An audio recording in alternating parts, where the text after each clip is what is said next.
సిఏఏకి ఆయన ఇంకా విరుద్ధం ఉంటే ఇప్పుడు కూడా టోపీలు పెట్టి 2020లో ఎట్లా కొట్లాడిండు అట్లనే కొట్లాడాలా.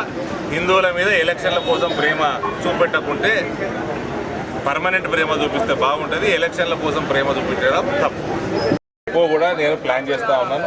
ఈసారి నేను లోకల్ మేనిఫెస్టోలో ఐసీడీ పెట్టాలని కూడా నేను ఆలోచనలో ఉన్నా. దాని గురించి డీటెయిల్స్ తెప్పిస్తున్నాను.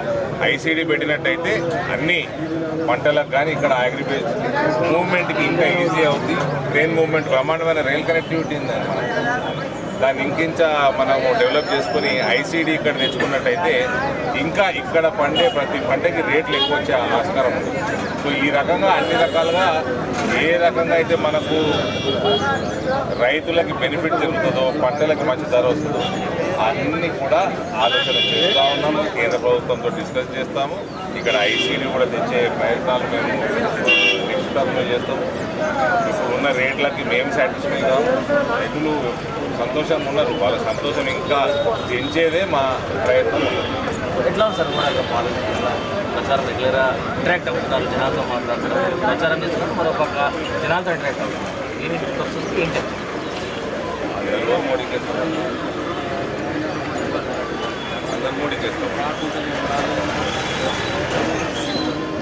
మోడీ సో అబ్కి బార్ 400 పార్ విధానం తీసుకున్నారు. ఎట్లా ఉండదు సర్కార్ దగ్గరకు వస్తారు? 100% 400 పార్ దగ్గరకు వస్తున్నారు. 400 పార్ ఎన్డీఏ సీట్లు 400 దాటుతాయి. కాంగ్రెస్ బాబా 30 సీట్లు వస్తాయో లేదో నాకు తెలుస్తుంది. తమిళనాడు, కేరళలో కూడా తెలుస్తున్నాయి కాంగ్రెస్. ఇవాళ 7వ తేదీ నాకు తెలుస్తున్నారు.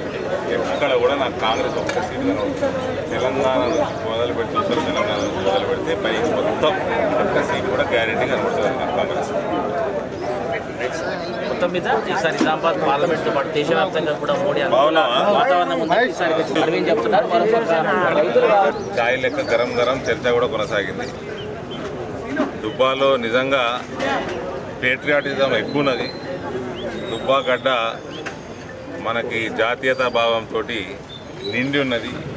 చాలా సంతోషం ఇక్కడ ఇలా ఈ సమయం స్పెండ్ చేసినందుకు.